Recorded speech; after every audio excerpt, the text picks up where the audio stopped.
Esta noite, Paulo Moraes, presidente da Associação Frente Cívica, e António Raposo Subtil, advogado. Muito boa noite, sejam ambos bem-vindos.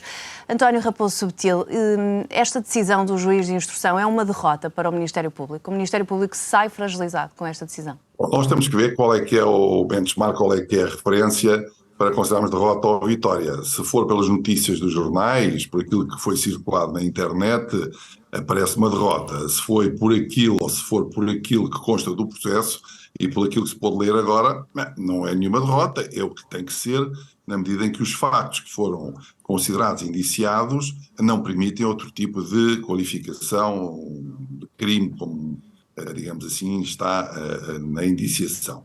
O que se passa, na minha opinião, é que estas coisas começam com um alarde enorme, com epígrafes bombásticas, que começam com reações surpreendentes, como o caso do Primeiro-Ministro que se demite antes de ter um processo, antes de conhecer, antes de ser arguido, e depois, quando se começa a depurar, quando se começa digamos assim, a fazer o filtro daquilo que é a matéria indiciada e daquela que consegue ser provada, ou cuja probabilidade de indiciação maior poderá conduzir a um julgamento, uma acusação e depois um julgamento, se retira daí consequências menores, ou seja, os crimes que aqui estão em causa são crimes relativamente, diria, de tipicidade e de graduação inferior àquilo que seria, à partida, a probabilidade de vir a constar numa decisão após ouvir os arguidos. Nós não temos aqui nem a corrupção, não temos aqui nem o branqueamento, não temos aqui esse tipo de crimes. Temos alguma factualidade que, sendo importante, surpreende por essa razão, mas eu penso que estas coisas... A propósito disso que está a dizer, deixe-me só interrompê-lo para esclarecer aqui uma coisa.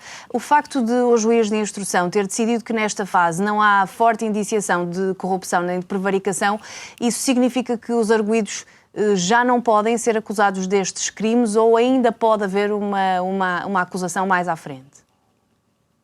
Claro que pode haver uma acusação mais à frente, como pode este inquérito encerrar e começar outro inquérito. A questão não é essa. A questão é, quando se lança a ofensiva, e chama ofensiva porquê? Porque é uma surpresa que causa, e a justificação no primeiro comunicado da Procuradoria-Geral da República é reduzida, e depois a aclaração, aquele aditamento ao comunicado também é um bocadinho insuficiente, mas quando isso aparece, o que se julgava que podia surgir, se falava dos negócios do lítio, falava-se dos negócios de várias naturezas, de 500 milhões de investimento, quando agora estamos a falar de um estudo de impacto ambiental e da pressão, alegadamente, da pressão que foi efetuada para que esse estudo a AIA pudesse ser favorável. Ora, nós sabemos, todas as pessoas que trabalham nesta área do imobiliário e com projetos desta natureza, sabem que, digamos assim, a subjetividade desses estudos é enorme, há equipas grandes que desenvolvem esses estudos e que depois permitem o suporte, dão o suporte à decisão, e que é natural que haja uma influência no sentido um contacto,